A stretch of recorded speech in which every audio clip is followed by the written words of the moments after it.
ఒకడే ఉన్నాడు, ఇదే కరెక్ట్ టైం మాట్లాడడానికి. బ్రదర్, నీతో కొంచెం మాట్లాడాలి. చెప్పండి. మీ అన్నయ్యని నేనే చంపేశా. ఏం మాట్లాడుతున్నారా? చెప్పిందంటావా? అసలు మీ అన్న ఏం చేస్తుందో నీకు తెలుసా?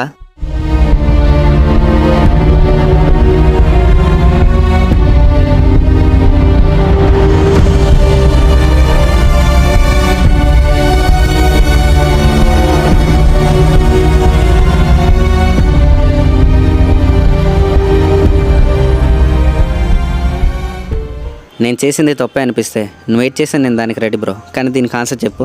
ఈ సిచ్యువేషన్ మీ అమ్మకో మీ అక్కకో కాదు, నీకు అన్న కూతురికి వచ్చినా వాడిని వదిలేస్తావా?